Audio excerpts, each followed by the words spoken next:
But with that, we can go ahead and get started. So we want to thank everyone for making the time to be here. I know it's a busy time for everybody, but appreciate you coming. Um, we are the Water Finance Exchange. We'll get into a little bit about who we are and what we're doing, especially with this audit program that some of you have heard about. First off, I wanted to introduce myself. My name's Leah Clark. I'm one of the directors here at Water Finance Exchange. We also have Rogelio Rodriguez, and another director with Water Finance Exchange and Water Finance Exchange Municipal Advisors. So we're happy to have everyone here. Thank you to the Texas Department of Agriculture for kind of sponsoring this work and letting us put on this webinar. Really appreciate it. We're going to go through a few slides here and then go through some Q&A with folks. Real quick before Rogelio starts us off, I got another chat that there is an echo, but I also heard that there's not an echo. I do see there's some duplicates of folks in here. So some people have multiple, I guess, participation panels open. That might be the echo that you're hearing. But if other folks are having an echo, please put it in that Q&A and we'll try to get it solved. In the meantime, Rogelio, you want to kick us off? Sure. You want to go to the next slide? So who's Water Finance Exchange? I think that's an important question. So we're a not-for-profit 501c3, and our role is to help communities figure out solutions to water infrastructure, wastewater infrastructure, really to build healthy communities. And we believe that water infrastructure is a big foundation on how to build those healthy communities. So what does that mean? Right? We help communities with just about everything except for engineering and auditing, right? There's probably a few other things, but for the most part, that's it. We help them figure out their water systems, what's really wrong. We help them get access to funding. We help them wade through the processes for funding, right? And so we kind of take a 10,000-foot view, figure out what's happening, and then use some of our experts to help in regulations, operations, management, finance, and funding. And we look for all sorts of opportunities, right? We look for Texas Water Development Board, TCQ stuff. We look at USDA, anything that's available for communities. Additionally, we have a pretty high level group of experts. Many of them have worked at the Water Development Board or TCQ. Some of them have worked with other grant organizations, engineers on our team, banking, right, finance on our team. So we deploy all of those resources pretty much for free or very, very cheap, right? All we want to do is keep the lights on. So to communities that need our help. So where are we, right? We have 78 community clients in Texas. They run the gamut of all sorts of different types of entities, right? There's water supply corporations, special districts. We're working on public utility agencies, which is kind of the new and vogue way for communities to regionalize. We work in cities and counties, right? Counties that know there's water problems in their region, in their county region, and want to do something about it. So they step up and create public utilities. A lot of times we're creating water systems, right? You have a group of people out there that have water issues. They all get their water from a well. They need funding, but they're not even really legally able to do what they're doing. So we help them from the ground up figure out how to create the legal structure that can qualify them for funding and TCQ support and all of that. We also look at a lot of funding mechanisms, right? How do we get some of this funded? Like I said, it's a lot of state and federal funding because they offer some grants, but they also overlook credit, right? They overlook that, hey, maybe I can't really afford everything, so I got to raise rates, right? It's not as harsh of an environment as capital markets, and they give a lot of leeway to these communities. They also give them a lot of support too, as far as the regulatory environment. So in doing that work, as you can imagine, 95% of the time, what's required is some money, right? These communities need to close the gap. So we are very conscious of setting them up for success, right? And what that means in your terms is we have worked with communities to get them bookkeepers to figure out their finances, but there's a lot of barriers, right? Administrative capacity tends to be the biggest one and the overarching one. Essentially, they just don't have the people to be able to go through these processes, right? They got, as you guys well know, some of you are auditors and work in communities, the mayor's the dog catcher and the mailman, the city manager is also the water utility person. And so how do you help them with administrative capacity? A lot of them don't have the base documentation, right? When you're looking for these monies, whether they're state or federal, even some local monies, there's a lot of boxes that have to be checked, right? And some of those base documentation that we see are missing are good water conservation plans, drought contingency plans, water loss audits is another one. And so all those things kind of have to be created. Engineering is a big part of it. As you can imagine, there's a lot of need for communities to figure out what exactly is wrong. And I say this, kind of in jest a little bit. We go to a community that says my wastewater treatment plant doesn't work. Well, why, right? Exactly figuring out why it doesn't work. What does that cost? What does that mean? Are other components working, right? Because if you fix the wastewater treatment plant, but there are main lines and valves and sludge pumps that are broken, then you really haven't answered the question. So engineering is a very big part of what we do. And a lot of times it's upfront money, right? Some engineers are very gracious and will work with us to get to the funding point. But others, want to put together, they're going to put together something thoughtful like an engineering feasibility report. They want some compensation for that. Environmental is another big one, right? Those reviews can get pretty tangled very fast. And so there is a requirement for our communities that embark on these projects to be able to solve that, right? And go through that environmental review successfully. But what we're here today to really talk about is timely financial audits. As you all know, audits are hugely important to the process and have become more and more of a lightning rod for communities to try to get funding.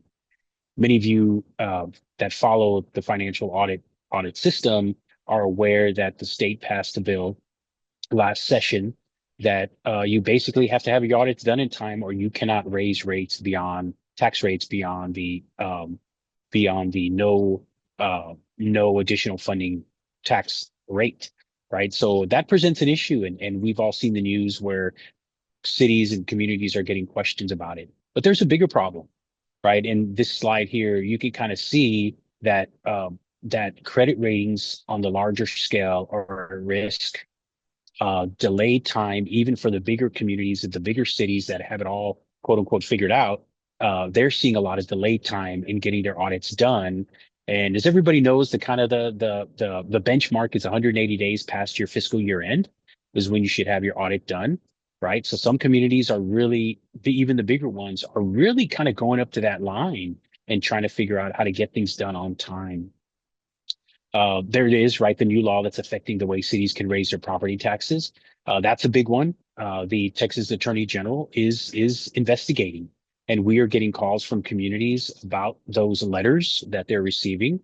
And there's a lot of back and forth that has to happen to ensure that they complied with the law, right? So all that is brewing, and we are trying to figure out ways where we can connect auditors to communities on a larger scale, more systematically.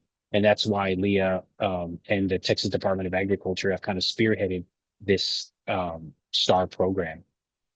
So essentially what happens, right? I mean, this is real. It's real dollars that are being left on the table. It's real dollars in communities that they cannot access because of this audit, because of the lack of audits, right? Here's an example, a case study for the city of Presidio County. Presidio County many years ago stepped up and said, look, we know we have, I think it's like 13 different systems in our county that need help. They can't provide good, clean water or good wastewater to their communities.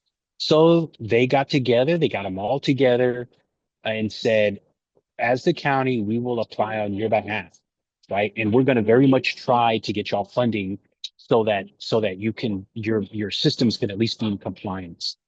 Well, we were very successful the first time. That $4.6 million in EDAP they did get, and they're working through. However, there was probably another 28, $30 million that got left on the table. 15 million of it got defaulted, meaning the state basically said, look, we gave you time to put an audit together.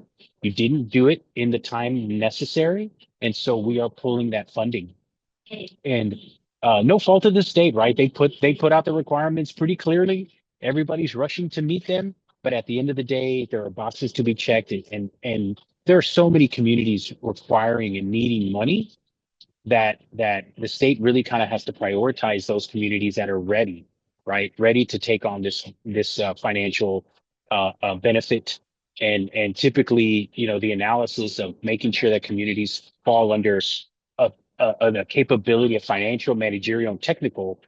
When you ask that question, the audit and its timeliness is a key component to any funder believing that you have the financial and managerial capacity to manage funding.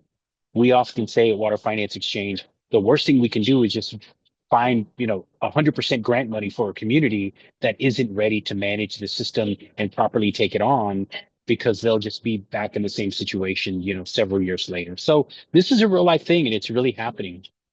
And we're seeing examples from other states, right? Tennessee, same thing, right? We have a very good relationship with the primacy agency there in Tennessee, and they're seeing the same thing, right? 90 systems out of the 459 that exist in Tennessee are late on their audits. Arkansas has the legislative authority to turn back funds, right? To take money away.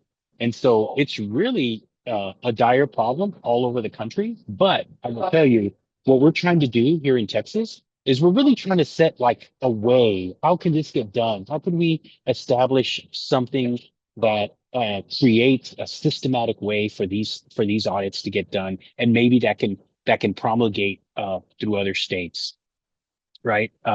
There's other things that states are doing to try to help solve this problem, right?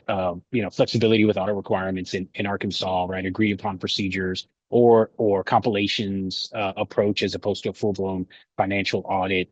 Lots of training, and it'd be great, to have that conversation with you all in the CPA industry as well. But I think part of what we're trying to do too is figure out, is this a systematic problem in the industry that we can somehow, as Water Finance Exchange, with our communities and the state, figure out a solution to? That's part of what we're trying to do here. Yeah. Go Yeah. ahead, Thanks, Lee. Rogelio.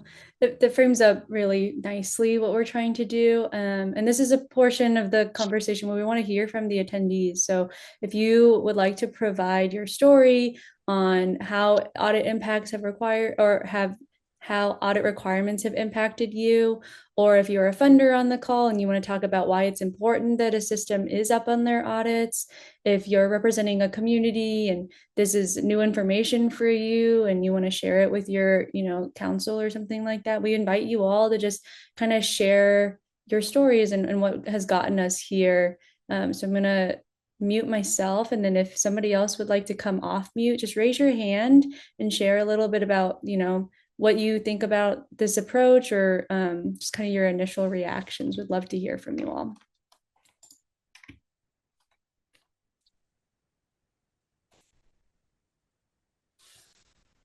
Yeah, and we want to set the stage for honesty, a good, honest discussion, right? Part of what we're trying to do is figure out what the solution is, right? And that's part of what the STAR program wants to do. So any honest reactions from the group here would be great. Any honest discussions would be helpful. Set the stage for us on what is happening in your industry, and kind of what you're doing. So any feedback would be great.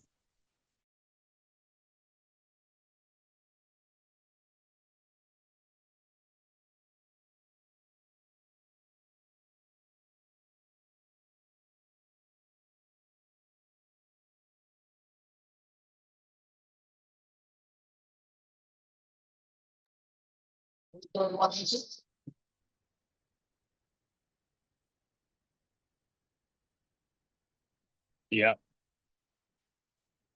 And maybe, Leah, I don't know, is there, maybe we could see kind of a show of hands of people that are in the um in the accounting industry, that would be great. Maybe we can start there. Yeah, if you have access to your Zoom window and you can raise your hand, will you raise your hand if you're in the accounting industry, and we'll just see, um, if our webinar even reached that kind of audience. Be good to know.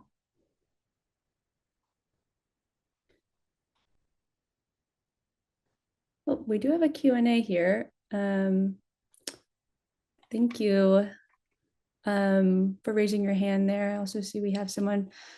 Um, it says here, as someone who has not been actively auditing communities but has been working with cities on financial management process improvements, I've also been seeing that so many small cities can't even effectively participate in an audit without a massive investment of time and training by the auditor. They don't have the technical expertise to provide good data and effectively review and monitor the auditor's results. It's really good feedback. We've seen some of that too in our work. Appreciate you sharing that. If you want to come off mute, raise your hand again and we can take you off mute and you can share a little more if you feel comfortable.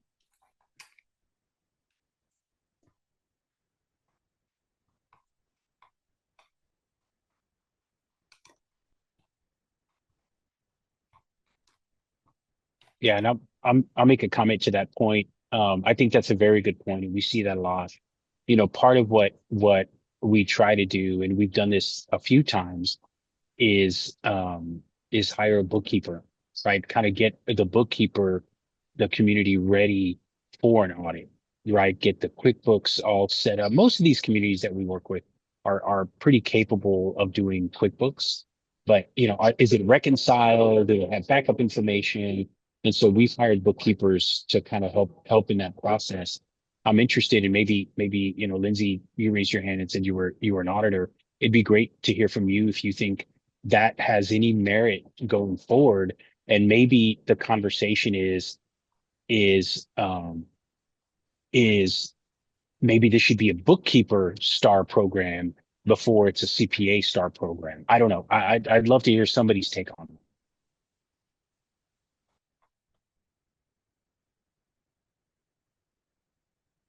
Yeah, go ahead, Lindsay. You can come off mute.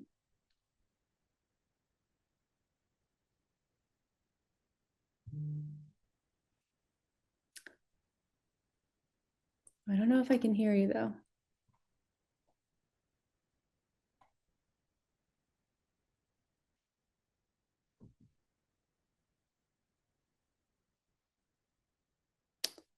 Oh, I wonder. I can't hear you, but I'm not sure if it's the right microphone maybe in your audio settings. If you want to put more in the Q&A chat, I can read it for you though. Yeah. Sorry Yeah, about that's great. Lindsay, your perspective would be very, very welcome. And please, you guys that are in the CPA industry, uh uh we got tough skin about this. So please give us your candid feedback. The other thing that I wanted to ask for everybody's input, and you can put it in the chat or you can raise your hand, is is there an opportunity for communities to maybe change their fiscal year? Right? September 20th seems to be, or September 30th seems to be the most popular fiscal year. We've toyed around with the thought of maybe having communities change their fiscal year to December or July or something along those lines. I don't know that we haven't formally rolled that out as a solution or part of a solution because we don't know if that's even going to work, right? But it'd be great if thumbs up in the chat or thumbs down in the chat if you think that something that like that could help, instead of having the deluge of communities that are September 30th and ready for auditing. Is there merit to changing that fiscal year? Yeah, we got a comment here from Lindsay. It said, I think that has serious merit. And in our small team, we've talked about the need for some kind of regional resources that seems to be starting with the public utility agencies that we briefly mentioned. Um, and that was nice. And the bookkeeping services would be really great. That's the idea that has some really good merit there. Yeah, we did hire a couple of bookkeepers for a few different systems that were on the road to getting their audits. And we did hear that it was helpful from the auditing perspective to kind of uh, get everything prepared and in order, and so that the auditors didn't need 8 months of lead time. It could really trim down what was needed. We're going to open up for more FAQ and conversation too in a little bit here. I'm going to talk a little bit about the STARR program and the process here. We've had a request for information and expressions of interest from auditors out in, I think, since November. So we're going to get into a little bit into that program. And this is the program that we mentioned at the beginning here. TDA graciously, Texas Department of Agriculture graciously provided funding so that we could run a pilot program like this. It's one of the ways that the Texas Water Infrastructure Coordination Committee has thought about addressing this huge gap that we're seeing for a lot of systems across the funding agencies. So the STARR program is the Support for Technical Assistance Rapid Response Program. And this pilot is dealing primarily with the audit issue for technical assistance, but we've also talked about expanding it to engineering and bookkeeping and other professional services that communities need to be eligible for the funding. So right now, for the STARR pilot here that Water Finance Exchange is managing, we're in phase one. We have the RFEI, or the request for expressions of interest, out for certified public accountants and folks that can complete those fiscal audits for water systems. Phase two, we'll be reviewing those responses for eligible firms. And that leads us into phase three, which is the build out of a roster. And it's really like a rotating roster of accountants and firms that we would coordinate with to get them connected to community clients. So, the Texas Water Infrastructure Coordination Committee, Water Finance Exchange, a lot of the different technical assistance providers hear from communities all over the state about the needs that they have, the infrastructure needs they have, and their interest in, the funding programs that Rogelio mentioned earlier. And a lot of them might need to be kept up on their audits, right? Or they haven't kept up on their audits and they need to be more current. So with the roster would be built out such that accountants and CPA firms from all over the state would be assigned a specific community and have specific assignments for the fiscal year to do 1 to 3 financial audits for them. And then phase four is kind of, this was the pilot program. So how can we expand the scope and scale of the program in the future? So a little bit more on really how this works for matching auditors and entities. So for entities, because I know a few folks in the webinar here are probably like communities. Maybe you work for a municipality or water supply corporation or a special district, and you're curious about how to get an audit done. Entities can find out about the STARR program through the Texas Water Infrastructure Coordination Committee and its affiliates like Water Finance Exchange and Communities Unlimited. And if your entity is in need of a financial audit for eligibility for a federal, state, or local financial assistance program, you would be matched then with one of the roster accounting firms based on their locality and capacity to take on the work in a timely manner. For auditing firms and for CPAs, if you are included in the roster, then you would perhaps receive 1 or 2 community assignments within the 2027 state fiscal year. So we're trying to make it very easy and manageable for a firm to be on the roster. We don't want to create additional work for folks, but we do just want to expand the availability of your services as a resource for the communities that need it. So each assignment would be 1 to 3 financial audits, depending on what the funder is requesting. So sometimes if it's the Water Development Board, sometimes they're just looking for 1 financial audit for the most recent fiscal year. And sometimes it's a little bit more than that. So whatever funding, application they're looking at, that's what we would try to achieve, just to break through some of that barrier of having an audit. So the request for expressions of interest, it's live on our website. It's also on our LinkedIn page, and we can send it out to folks after this. But the format of it is just a cover letter, a description or illustration of the geographic region that you all cover as a firm or as a CPA, a resume that doesn't exceed 2 pages for each key staff person that is expected to perform the work described, which includes their years of experience performing relevant work, and no fewer than 3 references from public entities from whom or for whom the firm has performed a similar scope of services for before. And the roster inclusion criteria that we will be reviewing once we receive all of the responses to the RFEI is listed here. We're really looking for folks who have capacity to complete work in a timely manner, are qualified to do this kind of work, and they really check the boxes of submitting the required materials for the response.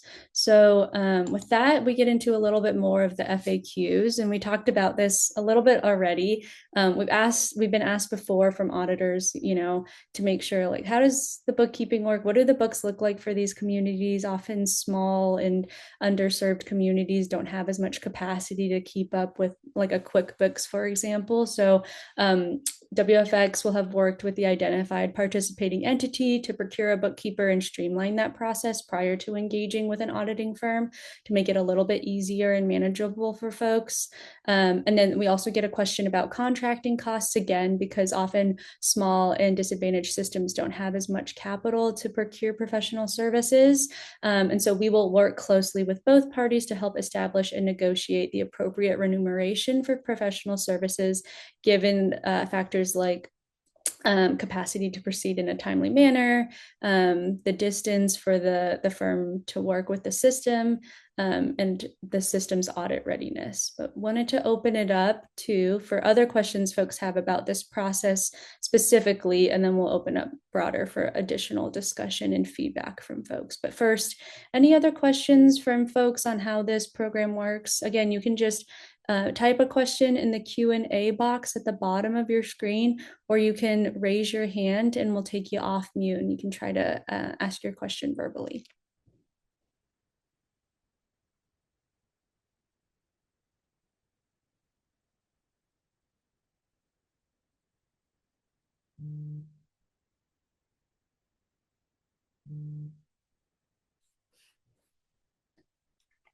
Okay, well, it looks like not a ton of additional questions on the program so far. We will have our contact information at the end of this. So if you'd like to reach out and ask your question individually, you're more than welcome to do so. One quick slide before that, though. We are, of course, looking for candid feedback. Rogelio mentioned we have tough skin. This is also new for everybody. So we're happy to learn from the industry here. If it's not something that's super appealing or approachable, we're happy to accept that feedback and figure out a better way to execute a program like this. Want to hear from you on what other ways are to develop auditor interest. We've reached out to some of the trade associations for auditors. Wanted to know, what are the reasons that an auditing firm would want to participate in this program, or reasons that are preventing them from participating in this program. We've heard a lot about, capacity challenges. So would love to get like a realistic idea of what it might take for an auditor to say yes to this. And yeah, just generally let us know how we can improve this process. Again, you can type something in the Q&A box if you have something that you want to share anonymously, and I'll read it. Otherwise, you can raise your hand and we'll take you off mute and you can join the dialogue. Yeah, I think there's some good Q&As, Leah, in the Q&A box. Okay, look.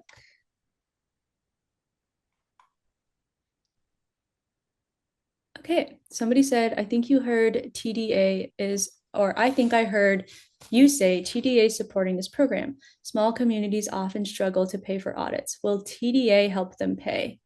That is a good question. So TDA is supporting Water Finance Exchange and putting on this program. Water Finance Exchange has access to some capital to help small communities pay for audits depending on need and all of the other variables that I mentioned earlier. So I hope that answered your question. If not, feel free to ask another question and we can try to get that answered. Another question here from folks. We are a rural city and we do not have an auditor or a CPA. We are 2 years behind on our audits and we are interested in a water development board grant. How can we take advantage of this pilot program? That is a great question. So by being a small community that is interested, small rural city that is interested in a water development board loan or grant program, you can get in touch with the Water Finance Exchange or any folks from the Texas Water Infrastructure Coordination Committee. Again, our contact information would be in the next slide, and we can talk about the options for finding an auditor or CPA firm, and also get a good feel for what kind of technical assistance your community needs.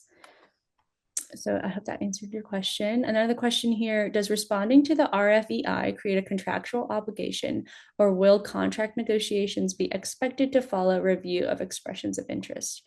Great question. So responding to the RFEI does not immediately obligate somebody to be in a contract with Water Finance Exchange or with any of the communities that could potentially be connected to you all.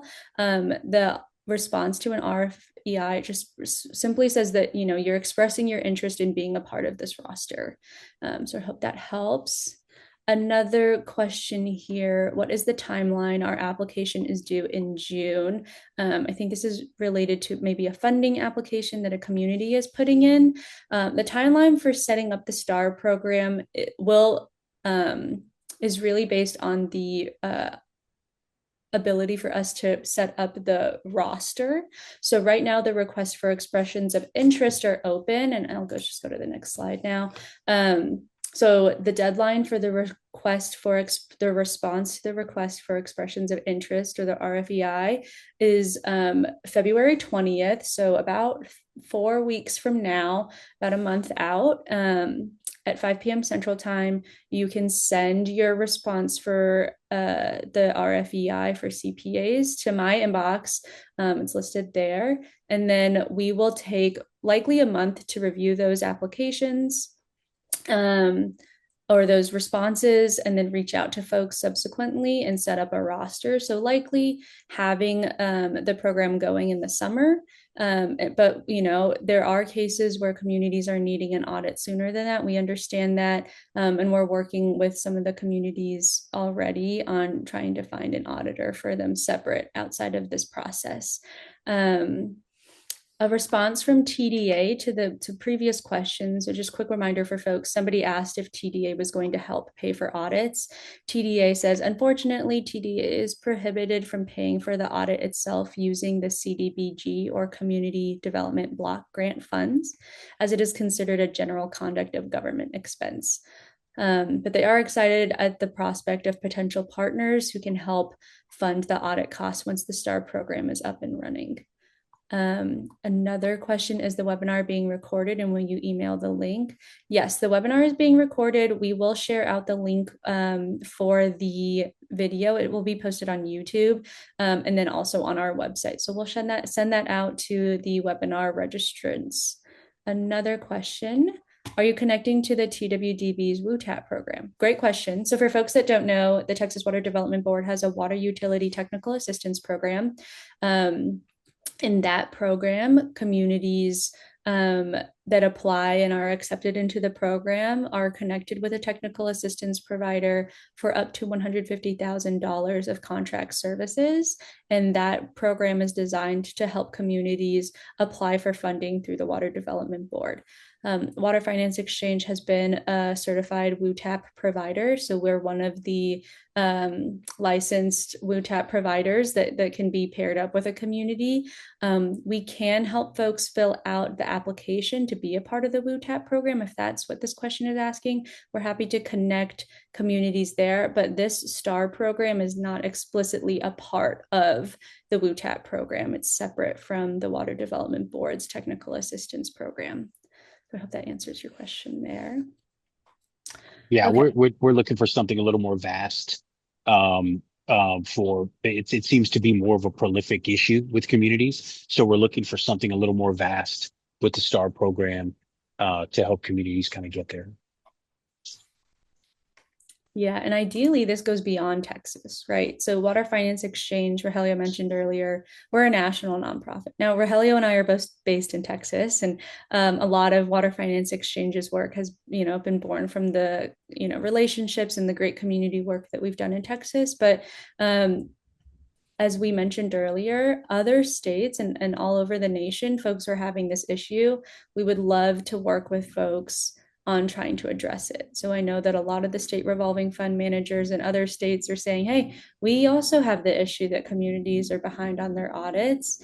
I know we mentioned earlier that the stats on, Tennessee and Arkansas. And so we're hoping that, this goes beyond just the state boundaries as well. Right now, this is where the pilot is happening, and that's thanks to our TDA funding. But we're hoping that we can expand this really to support communities all over the nation in trying to get caught up on their audits, because it really is a big barrier for getting access to the cheapest funding out there. Yeah, yeah, we could solve the riddle in Texas. We'd like to take that elsewhere because we know it's a concern in many states, really on a national level. You saw on the PowerPoint, Standard and Poor's, one of the credit rating agencies, has put out several negative watches on community credit ratings because of the lack of audits, right? Which really is just a lack of transparent financials. So when you're an investor or you're someone who wants to lend money to a community, you really kind of want to catch them and understand what their financial picture looks like. And of course, nobody does it better than an auditor, right? So that's the ideal book that we all like to look at to make sure that things are on track. So if we can expand this out to other states, we would like to do that. But I think the pilot is focused in Texas, and we can get it done here, you can get it done anywhere, right? That's right. Okay, folks, I'm not seeing any more questions, but I will leave it out open for a few more minutes here.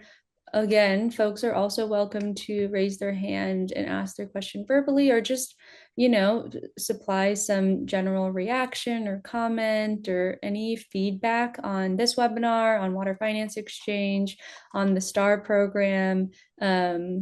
Anything is more than welcome. So if you'd like to provide verbal comment, please feel free to raise your hand and we'll take you off mute. Or you can also email us. So we didn't mention this in full detail, but Water Finance Exchange also has a municipal advisory firm sister organization. So Rogelio is the director at Water Finance Exchange Municipal Advisors, also works with Water Finance Exchange. And so his WaterFX MA email is listed there. That's his municipal advisory email. And then my Water Finance Exchange email is linked there. Generally, if you're a community looking for services from Water Finance Exchange, it's probably best to just email my email, the lclark@waterfx.org. But if you're an auditor or a CPA or just wanting to know a little bit more about the STARR program in general, you can feel free to reach out to both of us and we can try to set up a call with you and get a little dialogue going on, what you're seeing on the ground and how we might be able to make this program more beneficial for auditors and for the communities. Yeah, and we'd love to hear your feedback on how we can make this more prolific, right? We've talked about talking to or presenting to the Government Finance Officers Association of Texas, right? There's the City Managers Association of Texas, right? Places where we can kind of get the word out and create more of a collaborative atmosphere and make way for auditors and CPAs. And I know CPAs are can be extremely busy, but the question is, can we connect more communities to more CPAs, right? Is there an opportunity there to get more business, right? So that there can be that connection like what was discussed in the chat. I want to apply for these monies, but I don't have an auditor, right? And so how do we make that connection so more communities can get that opportunity? And some of you in the chat asked for some follow-up, which we will do as well. Yeah, you can also request follow-up through the chat, but you feel free to also email um, either of us as well. Whatever is the most accessible to you, we want to be available. Okay, I think, let's see. One more question here. I came in a little later after the webinar started. Am I hearing that if municipalities are current on financial audits, it qualifies them for available funding? That is a great question. So it depends on the funding that we're looking at here. Right now, the comment that was made was regarding Texas Water Development Board funding. Much of the Texas Water Development Board funding, as well as other state and federal funding, like grants and loans, do have a requirement for a community water system, a public water system, to have at least one financial audit. And usually, if they do require one, it's from the most current or the most recent fiscal year. So I don't know if folks were on the House Bill 500 or the Water Supply Infrastructure Grant webinar that the Water Development Board put on yesterday. It was a great call, and they're going to post that video and really appreciate all the work they're doing to execute that 100% grant program. That funding does require a system to have their audits done. And so they have to have their most current audit, and that application is due in, I think, projected for maybe late June, mid-July area. So it means a lot of communities that don't have audits already would be scrambling to try to get that done. There's also another question here about information from the call yesterday. So the Texas Water Development Board's website will have that information for you. If you look up the water supply and infrastructure grants, you will see a web page on the Texas Water Development Board's website. I don't have access to kind of look up right now since I'm sharing screen, but you can also email me. That's my email, lclark@waterfx.org, and I can send you a link directly to that if you have trouble finding it. But that's a new grant program that the Water Development Board is managing, and they should release applications for that sometime in March. And I just want to clarify that's having an up-to-date financial audit is just one requirement, right? There's others, but yes, that is a requirement to request funding from the Texas Water Development. Yeah, Leroy, you raised your hand. You want to come off mute and share something?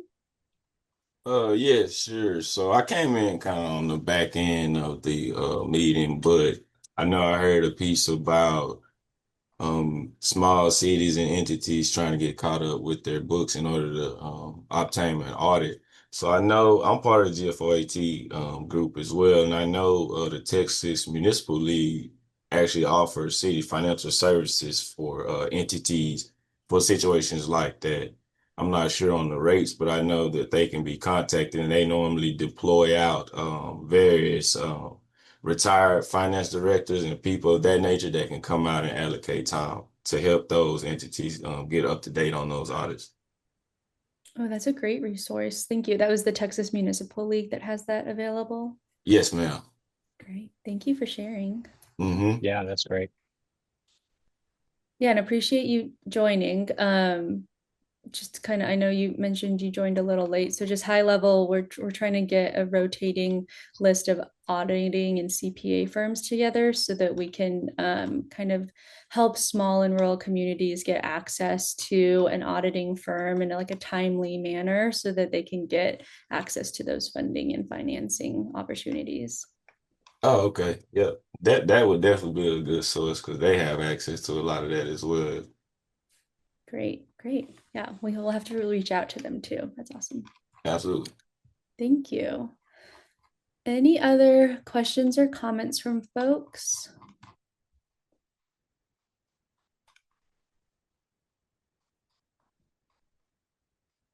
Okay, well, it looks like that's about it. But again, I really appreciate folks joining and taking the time during their lunch breaks. I hope you got a lunch break to join us for this webinar. Feel free if you have any questions or think of anything else. You can send a note to myself or Rogelio. Our emails are there.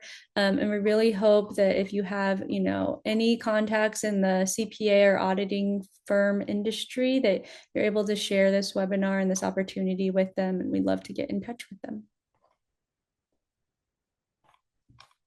All right, and thanks again to TDA for helping us put this on. Appreciate y'all for being here, and have a great rest of your day. Yeah. Thank you, everybody.